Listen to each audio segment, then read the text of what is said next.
کہا آج نہیں ضرورت ہے، کل تو کام آئے گی. ایک مرتبہ مڑ کے مقداد آواز دیتے مولا کل کی فکر وہ کرے جس کا امام علی نہ ہو.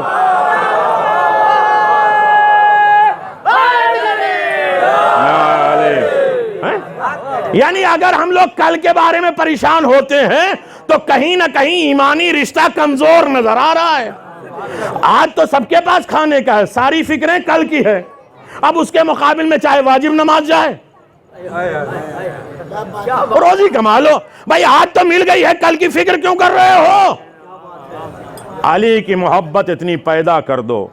میرے 11ویں امام نے فرمایا ملک الموت سے اگر ڈر لگتا ہے تو ملک الموت سے دوستی کر لو. دیکھ خاموش مجلسوں میں ایسی بات پڑھی جا سکتی ہے. ملک الموت سے دوستی کر دو، ڈر نہیں لگے گا. کہا کیسے دوستی؟ کہا ہر نماز کو اول وقت پڑھنے کی عادت ڈال دو. کچھ تو پیغام امام حسن عسکری لیتے جائیے نا میرے عزیزو، شب شہادت ہے. وہ امام حسن عسکری 7ویں امام کے ایک بیٹے ہیں اسماعیل، 6ٹھے امام کے بھی بیٹے اسماعیل اور 7ویں امام کے بھی بیٹے اسماعیل. ان کے بیٹے محمد. آج کی آخری بات آج کی مناسبت کے اعتبار سے، تاکہ آرام سے کل آپ عظیم ترین عبادت منا لیجئے. کل کی جو عید ہے وہ تاریخ میں 70 نام یا ایک روایت میں 100 نام ہے اس عید کے.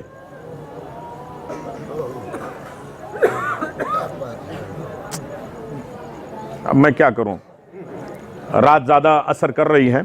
تو وہ محمد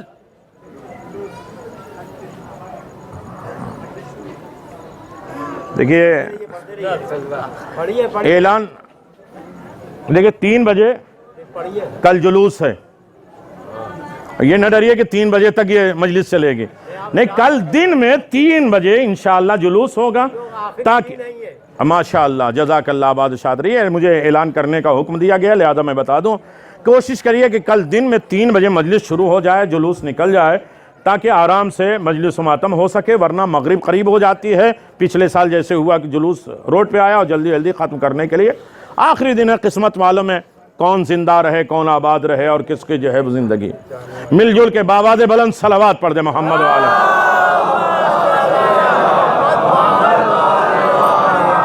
دیکھیں اتنی آسانی سے میں 5ویں بات آپ کی خدمت میں گزارش نہیں کر سکتا. محمد اسماعیل کے بیٹے ہیں. اسماعیل 7ویں امام کے بیٹے ہیں. دیکھیں بولنے پہ کوئی چارج نہیں لگے گا، اضافی ثواب ملے گا. ہاں مارکس نہیں کٹیں گے. ہاں بس اتنی دیر آمادہ رہیے تاکہ مجھے بھی خوشی ہو اور بات کرنے میں آسانی ہو اور عبادت بھی ہو جائے. بس میرے عزیزو، محمد ابن اسماعیل ابن موسیٰ، میں اس لیے نام نہیں لے رہا کہ کہیں آپ کو صلوات نہ پڑھنا پڑ جائے. اللہم صلی علی محمد و آل محمد. یہ بہت عظیم ترین عبادت ہے، کبھی پھر اس پر گزارش ہوگی. وہ ایسے ہیں محمد جنہوں نے 7ویں امام کا زمانہ دیکھا، 8ویں امام کا، 9ویں امام کا، 11ویں امام کا اور آخری امام کا بھی زمانہ دیکھا. سنو گے 11ویں امام کہتے ہیں محمد ابن اسماعیل، میرے ہاں بیٹا پیدا ہوا ہے.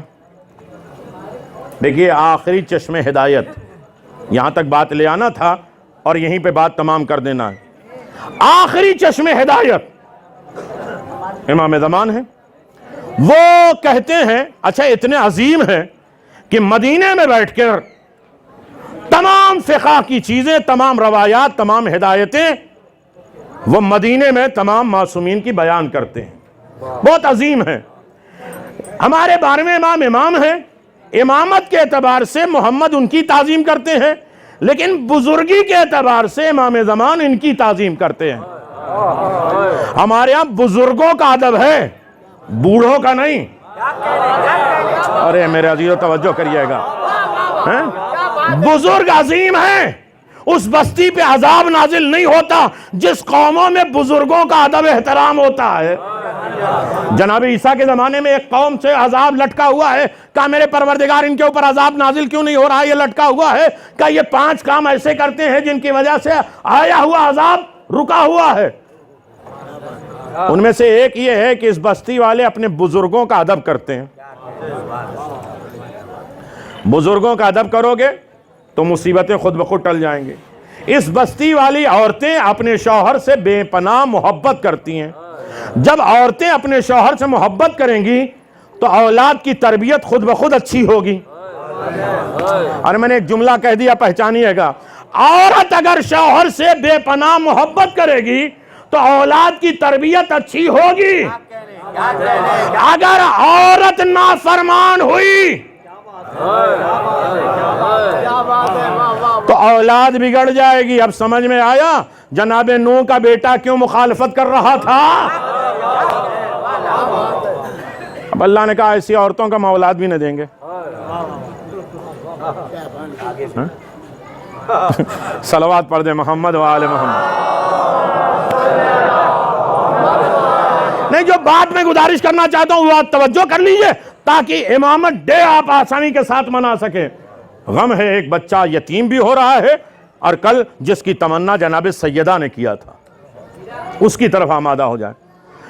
جب ہمارے امام پیدا ہوئے تو صرف یہی کہا جاتا 300 بکروں کی عقیقہ ہمارے 11ویں امام نے کیا. نہیں, تعداد تو بہت ہے, صرف بکروں کا عقیقہ نہیں کیا. توجہ کریے گا, بکرے بھیجے جگہ جگہ کہ تم میرے بیٹے کے نام پہ عقیقہ کر لو.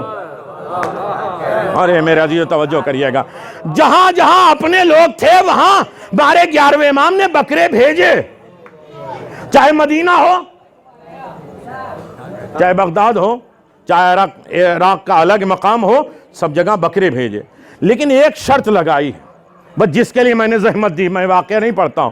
ایک شرط میرے 11ویں امام نے لگایا, محمد ابن اسماعیل ابن موسیٰ کاظم, کوشش کرنا یہ بکرا یا بکرے کا گوشت اس کے پاس جائے جو ہمارے بیٹے کا راز فاش نہ ہونے دے, جس کے اندر برداشت کرنے کی طاقت ہو.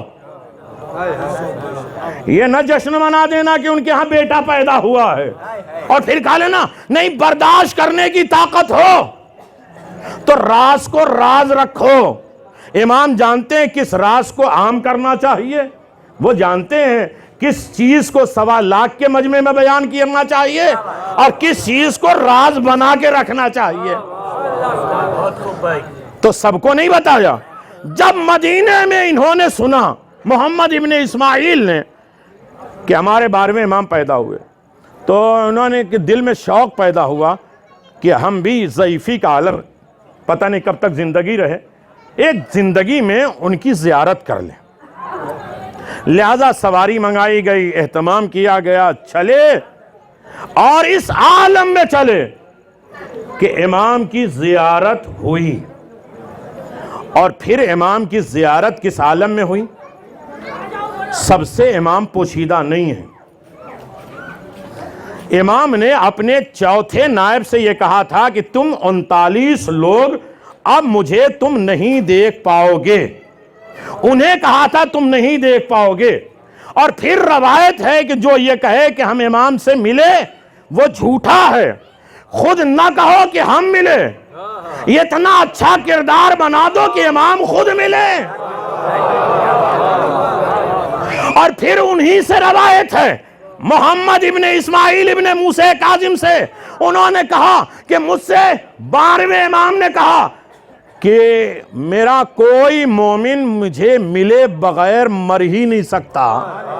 یہ الگ بات ہے کہ پہچان نہ پائے. تو اسی لیے حکم ہے کہ مومن بااخلاق ہوتا ہے, جسے نہیں جانتا ہے اسے برے کے انداز سے دیکھتا نہیں ہے. اس لیے کہ جب وہ ظہور فرمائیں گے تو بہت سے لوگ کہیں گے ارے انہیں تو فلاں موقع پہ میں نے دیکھا تھا, یہ تو فلاں جگہ پہ ہماری مدد کرنے آئے تھے. میرے عزیزو, اس وقت تک مومن کو موت نہیں آتی جب تک اپنے امام کی زیارت نہ کر لے. بس یہ مجلس میں ایک دعا کرو کہ ہمیں پہچاننے کی بھی طاقت دے دے.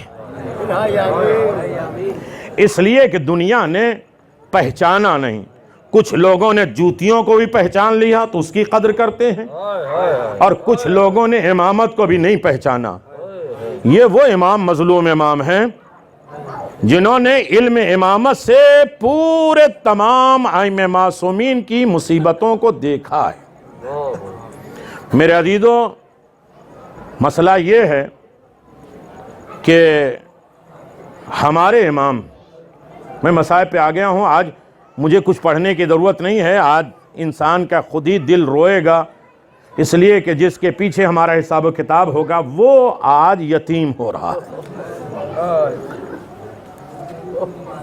عزیزو، یہ وہ امام ہیں جن کے ساتھ کوئی غم وابستہ نہیں ہے، اس اعتبار سے کہ مولائے کائنات پیدا ہوئے، دنیا خوش ہوئی، لیکن سر پہ ضربت لگی، غم منایا۔ امام حسن پیدا ہوئے، گھر والے خوش ہوئے، گئے، خوشیاں ہوئیں، لیکن ظالموں نے شہید کر دیا، غم ہوئے۔ لیکن جو ہمارے یہ آخری امام ہیں، ان کے ساتھ صرف خوشیاں وابستہ ہیں۔ یہ الگ بات ہے کہ اپنے چاہنے والوں کی بدعمالیوں پر یہ روتے ہیں۔ میں نے آج شب بیداری کے ضمن میں یہ بات کہہ دی ہے، مجھے چاہیے تھا کہ 2-4 واقعات اور فضائل میں پڑھتا، لیکن یہ رات اپنی امتحان کی رات ہے، حساب کی رات ہے کہ ہم نے گھاٹے کا سودا کیا ہے 2 مہینہ 8 دن یا فائدے کا بزنس کیا ہے۔ 2 مہینہ 8 دن ہم نے اپنے آپ کو کتنا بدلا، کتنا چینج کیا، کون سی ہماری قلبی عادت، کون سی ہماری فکری صفات، کون سے ہمارے اعضاء و جوارح کے صفات بدلے ہیں اس مجلسوں کے لیے، اس لیے کہ مجلس یہ دنیا کو بدلنے کے لیے آئی تھی، یہ رسم و رواج نہیں ہے، یہ اس پر فخر کرتے ہیں، مانگتے ہیں۔ میرے عزیزو، جو لوگ آمادہ ہو چکے ہیں، ہم کوشش کرتے ہیں کہ یہاں تک آ جائیں، اور جو فرش پہ آتے ہیں وہ دعا کرتے ہیں کربلا پہنچ جائیں، لیکن جو کربلا پہنچے ہیں وہ سوچتے ہیں کہ فرش عزا پہ آنے کا موقع مل جائے۔ حبیب نے یہی تو کہا تھا ایک شخص سے کہ میری ایک تمنا، ایک خواہش رہ گئی، کاش تھوڑی سی عمر مل جاتی اور مجھے فرش سیدہ پہ بیٹھنے کا موقع مل جاتا۔ سنو گے عزادارو، 5ویں امام کی پیشانی میں میرے زمانے کے امام کا نور ہے۔ انہوں نے کربلا کے پورے مارکے دیکھے ہیں۔ نہیں، اب جس کے دل آمادہ ہو چکے ہیں، اس امام نے نوحہ پڑھے ہیں، اور نوحہ ایسے نہیں پڑھے ہیں، خون کے آنسو روئے ہیں امام۔ عزادارو، وہ امام، اب یہیں سے بات تو شروع کرنی تھی، یہاں تک 3 مجلسوں میں لے کے آیا کہ امام کی ولادت کیسے ہوئی اور حالات کیسے بڑھے، لیکن جب ہمارے 11ویں امام کو زہر ملا ہے اور بڑی سخت زندگی گزاری ہے میرے 11ویں امام نے، سب سے بڑا امتحان یہ ہے کہ ہر نبی، ہر امام اپنے بعد والے ہادی کا تعارف کرا کے جاتا ہے۔ اب امام اتنے بے کس ہیں کہ تعارف کیسے کرائیں، لوگ دشمن بن جائیں گے، اور چھپائیں کیسے، ایک ہادی کا تعارف نہیں ہو پائے گا۔ ایسے حالات میں امام نے آنکھیں بند کی ہے، ظالم نے زہر دیا اور زہر پہ بھی پہرا رکھا کہ معالج کو بھیجتے رہے تاکہ یہ بات عام نہ ہو جائے۔ جب آخری وقت ہوا ہمارے 11ویں امام کا، تو ایک مرتبہ 11ویں امام نے آباد عقید میرے بیٹے کو بلا لاؤ۔ زمانے کے امام سجدے میں تھے، جب آئے ہیں تو آباد بیٹا تھوڑا پانی پلا دو۔ نہیں، شرم سے نہ رویا کرو میرے عزیزو، میں گزارش یہی کرتا آ رہا ہوں ابھی تک کہ امیر دولت مند کی طرح نہ رویا کرو، غریبوں کی طرح حسین پر رویا کرو۔ جیسے غریب آوازیں بلند روتے ہیں نا، امیر کے آنکھوں میں آنسو آ جاتے ہیں، نہیں، حسین نے کہا مجھ پر ندبہ کر لینا۔ جناب سکینہ سے روایت ہے، میرے شیعوں کو میرا سلام کہہ دینا، اور جب کہنا ٹھنڈا پانی پینے تو میری مصیبت کو یاد کر لینا، میری پیاس کو یاد کر لینا، جب کوئی مصیبت آئے تو مجھ پر نوحہ کر لینا۔ بس آپ آمادہ ہو گئے، مجلس ہو گئی میرے عزیزو، خدا آپ کو سلامت رکھے، آباد و شاد رکھے، لیکن آؤ اپنے زمانے کے امام کو پرسا دے دو، لیکن اس عالم میں نہیں پرسا دے دو۔ آخری رات ہے، امام زمان آئے ہیں، باپ کو تڑپتا ہوا دیکھا ہے، ایک مرتبہ سہارا دے کے بٹھایا ہے، پانی دیا ہے، باپ نے پانی پیا ہے، وضو کے اہتمام کے لیے کہا تو وضو کرایا ہے۔ آواز یہ بیٹا، آج سے تم یتیم ہو جاؤ گے۔ میرے زمانے کے امام یتیم ہو رہے ہیں، حق ہے اپنے زمانے کے امام کو پرسا دینے کے لیے۔ خدا آپ کو سلامت رکھے۔ نہیں، شرم سے نہ رو، وہ امام جو پردہ غیب میں خون کے آنسو روتے ہیں، یہ آنکھوں کے آنسو نہیں ہیں، خون کے آنسو روتے ہیں، یہ مبالغہ نہیں ہے۔ جب چاہنے والوں نے پوچھا مولا کون سا غم ہے جو آپ کو خون پہ رلاتا ہے، آواز ہے میری دادی زینب کی چادر۔ اللہ یہی حق ہے رونے کا، خدا آپ کو آباد و شاد رکھے۔ یہ آواز گریہ بلند ہوئی ہے، پروردگار اس کے صدقے میں یہ آوازوں کو آباد و شاد رکھے، گھروں کو آباد و شاد رکھے۔ ایک بچہ یتیم ہو رہا ہے، باپ نے سینے سے لگایا، آواز ہے میرے لال تم یتیم ہو رہے ہو لیکن گھر کا خیال کرنا اور میری امت کا خیال کرنا، جب پردے میں جانا تب بھی میری امت کو بھولنا نہیں۔ اسی لیے ہر شب جمعہ جب اعمال ہمارے جاتے ہیں تو امام کھول کے دیکھتے ہیں، جب اچھائی ہوتی ہے تو مسکراتے ہیں، وہ امام مسکراتے ہیں۔ میں اتنے سخت مصائب نہیں پڑھ سکتا میرے عزیزوں، وہ امام مسکراتے ہیں جو کربلا کے بعد جن کی آنکھیں خشک نہیں ہوئیں لیکن جب مومن کی اچھائی دیکھتے ہیں تو مسکراتے ہیں، وہ امام روتے ہیں جب مومن کی برائیاں دیکھتے ہیں۔ میرے عزیزوں بدنصیب وہ مومن ہے جس کی برائیاں امام پر رلانے کا آمادہ کر دیں۔ تھوڑا کوشش کرو کہ وہ امام مسکرانے پہ آمادہ ہو جائے۔ بس آزاد آ رہی ہے، فرش امام حسین ہے۔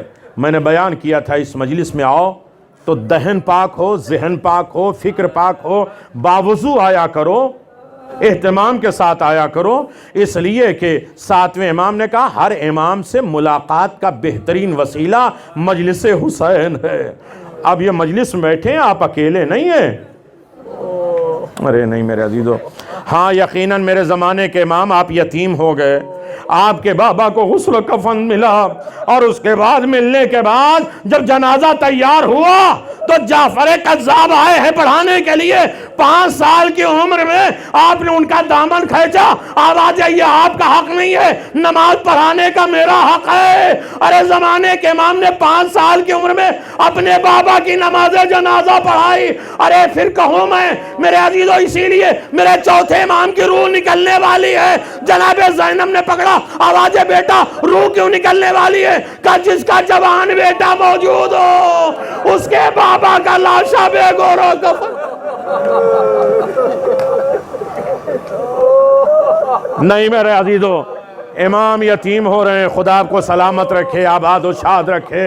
یقیناً عجیب مسئلہ ہے، عجیب غم ہے میرے عزیزو، دنیا نے کس طریقے سے ظلم کیا ہے، جو نہیں ہوتا تھا وہ بھی ہو گیا ہے۔ حمید ابن مسلم کہتا ہے کہ جب میں دیکھ رہا تھا کوفہ اور شام میں ایک شخص ہے جو جھک کے چل رہا ہے، لیکن میں نے دیکھا کہ اس کے سر پہ امامہ ہرا امامہ ہے، لیکن تھوڑی دیر کے بعد جب شام کے بازار میں پہنچا ہے تو ایک مرتبہ سر پہ امامہ نہیں دکھا، اس لیے کہ چھتوں سے لوگوں نے آگ کی بارش کی ہے۔ امام کے ہاتھ پسے گردن بدے ہوئے تھے، امامہ جل گیا۔ میرے عزیزو جزاک اللہ، نہیں حق کے گریہ ادا کر لو، معاف ہو جائے گی۔ ایک بچہ یتیم ہو رہا ہے، لیکن ہاں دشمنوں کے نرغے میں بھی اکیلے امام زمان رہ گئے ہیں، لیکن سب نے امام کو پرسا دیا، امام نے پرسا قبول کیا، لیکن ہائے سکینہ۔ ارے آخری رات ہے نا میرے عزیزو، لوٹا ہوا قافلہ، ہماری امانتیں واپس کر دو، کل ہماریوں کی بات ہوگی۔ جو آنکھیں بھی پیاسی ہیں اللہ انہیں پیاسا نہ رکھے، کم از کم آخری رات ہے، رو کے جناب سیدہ کے رومال میں اپنے آنسوں کو جلوا دو کہ 2 مہینہ 8 دن ہم حق کے گریہ ادا نہ کر سکے۔ اے بی بی مجھے معاف کر دینا، اب رو نہیں پائے، جو حق تھا رونے کا۔ یہ دل ویران ہو رہا، یہ گھر ویران ہو رہے، حسین جو مہمان آئے تھے حسین جا رہے، ہم کس زبان سے کہیں حسین الوداع؟ نہیں توجہ کریے گا، حسین الوداع۔ الوداع کے معنی خدا حافظ نہیں ہے، الوداع کے ایک معنی 7 معنی ہیں، اس میں پہلا معنی ہے جس سے انسان بے پناہ محبت کرتا ہے، اسے جب الوداع کہتا ہے تو اس نیت سے کہ بہت جلد اس سے ملاقات ہو، ہم محرم کو خدا حافظ نہیں کہہ رہے ہیں، اس انداز سے الوداع کہہ رہے ہیں، اے محرم، اور جلد از جلد مجھے حیات دینا، صحت دینا اور عزت دینا، مال و دولت دینا، تاکہ اس سال جو کمی رہ گئی عزاداری میں، اے میرے عزیزوں، نئی شرم سے نہ رویا کرو، نہیں وہ بی بی خوش ہوتی ہیں جب مومن روتا ہے آوازیں بلند۔ جناب سکینہ سید سجاد کے پاس جاتی ہیں، آواز دیتے ہیں، بھیا یہ مومن اتنی زور سے کیوں رو رہا ہے؟ کہا اس کے دل میں تمہارے بابا کی محبت زیادہ ہے۔ تکمتا ہاتھ اٹھا کے دعا کرتی ہے، اے بھیا جب یہ سن کے اتنا روتا ہے تو کاش کربلا میں ہوتا تو رخسار پہ تماچے نہ لگتے، پوش پہ تازیانے نہ لگتے۔ ایک بیٹی یتیم ہو رہی ہے، عزاداروں سر آئے ہیں، بیویوں نے اپنے اپنے وارث کا سر لے لیا، ہزاروں مرتبہ سنا ہے، آؤ امام زمان کو راضی کر لو۔ جناب علی اکبر کا سر آیا، میں دیکھ رہا ہوں کچھ آنکھیں بھی پیاسی ہیں، عبادت کر لو، آج پڑھنے کی ضرورت ہی نہیں، خدا کی قسم۔ بھائی اے رات نہ ڈھلنا کہتے ہیں نا، اس رات کے لیے دعا کرو کہ اللہ اس رات کو لمبی کر دے تاکہ اس رات میں 2 مہینے 8 دن کی حق عبادت ہم ادا کر سکیں۔ قسمت والوں کو پھر رات ملے گی۔ جزاک اللہ، خدا ہر زحمت ہر تکلیفوں سے آپ کو نجات دے دے۔ سنو گے جناب لیلہ نے بڑھ کے علی اکبر کا سر لے لیا ہے۔ میرے عزیزو جناب عباس کا سر آیا ہے، اونو محمد کا سر آیا ہے، سب سر لینے والے موجود تھے لیکن اونو محمد کا سر لینے والا کوئی نہیں تھا۔ ایک مرتبہ شام کی عورتوں نے کہا پرسے کے حق کس کو ہے؟ آج جناب زینب کو ہے۔ آخری لفظ ہے میرے عزیزو، جناب زینب کو ہے، آج پرسہ دے دو۔ عزاداروں شام کی عورتوں نے کہا ان دونوں بچوں کی ماں مر گئی ہے تو آواز انصاف کرو، میں اکبر کا ماتم کروں، حسین کا ماتم کروں، قاسم کا ماتم کروں یا محمد اور کا ماتم کروں؟ نہیں ماتم کیا۔ مدینہ آ گئی، میں نے راستے کے سارے مصائب چھوڑ دیے، اب تھکیے گا نہیں، تھک جائیں گے تو چوتھے امام سے بھیک مانگیے گا کہ میرے مولا 35 سال آپ کیسے روتے رہے؟ جناب رباب سے سوال کریے گا، اے بی بی 2 سال زندہ رہ کے آسمان کے نیچے کیسے بیٹھ کے روتی رہی؟ جناب زینب جب تک زندہ رہی روتی رہی، کوئی روئے نہ روئے، جہاں مجلس ہوتی ہے ایک بی بی آ جاتی ہے، ہر آنکھوں کے سامنے رومال لے کر جاتی ہیں۔ خدا نخواستہ میری آنکھوں کے سامنے بی بی کا رومال خالی اور محروم چلا جائے۔ جزاک اللہ، خدا آپ کو کسی غم میں نہ رلائے۔ آخری لفظ ہے، امتحاناً کبھی مصائب کو نہ سنا کرو میرے عزیزو۔ سنو گے عزادارو، مدینہ آ گئی، چوتھے امام کے ساتھ رہ رہی ہیں۔ ایک مرتبہ عبداللہ ابن جعفر طیار آئے، آواز دیا زین العابدین اپنی پھوپھی سے کہہ دو کہ اب اپنے گھر چلیں تاکہ میں انہیں ان کے بھائی کا پرسہ دے سکیں۔ سنو عزادارو، دن کا وقت ہے، عبداللہ کہہ کے چلے گئے۔ جناب زینب صلوات اللہ علیہ تیار ہوئی، اپنے دروازے پر آئیں، دروازہ بند تھا، دروازے کے باہر بیٹھ گئیں۔ سنو کہ حوصلہ ہے میرا عزیزو، دروازے کے باہر بیٹھ گئیں، رو رہی ہیں۔ اتنے میں عبداللہ آ گئے، آواز دیا، اے ضعیفہ میری زینب کو کہیں دیکھا ہے؟ ابھی ماتم کریں گے نا، ارے خدا آپ کو سلامت رکھے، اے ضعیفہ میری زینب کو کہیں دیکھا ہے؟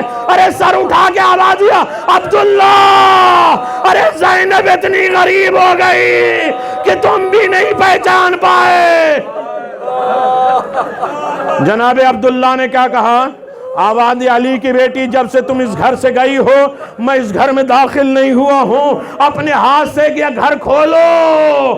عزاداروں جیسے ہی دروازہ کھولا، کہیں نہ رونے والی زینب اب چھوٹے چھوٹے بستر کو دیکھتی ہے، ارے چھوٹے تکیے کو سینے سے لگاتی ہے، اے اونو محمد، ارے دادا سے شکایت نہ کرنا، میں کیا کروں، میرا حسین باہر آ گیا۔ جزاک اللہ، خدا آپ کو کسی غم میں نہ رلائے۔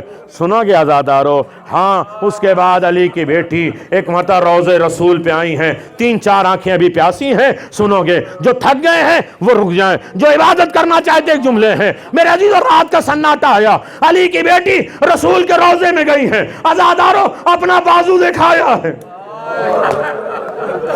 جو مدینے میں مصائب ہوئے تھے وہی کربلا میں ہوئے. اگر سیدہ کا دروازہ نہ جلایا گیا ہوتا تو کسی کی طاقت نہ ہوتی کہ خیمہ زینب کو آگ لگا دے. اگر علی کے گلے میں رسی نہ باندھی گئی ہوتی تو کسی کی طاقت نہیں کہ سید سجاد کو ہتھکڑیاں پہنا دے. اگر محسن شہید نہ ہوئے ہوتے تو کسی کی طاقت نہیں کہ 6 مہینے کے بچے کے گلے میں تیر لگا. بہت رابطہ ہے مدینہ اور کربلا کا. آخری لفظ ہے میرے عزیزو. ایک مرتبہ علی کی بیٹی رسول کے روضے کو دیکھتی ہیں اور کہتی ہیں نانا کوئی دور سے آتا ہے, باہر سے آتا ہے تو کچھ تحفے لے کر آتا ہے. اے نانا میں اپنے بازو پہ کچھ تحفے لے کر آئی ہوں. اور اس کے بعد ایک کرتا نکالا, ارے نانا کی قبر پہ ڈال دیا. نانا کی قبر ہلنے لگی. آواز نانا, ارے یہ کرتے کو دیکھ کے برداشت نہ کر پائے.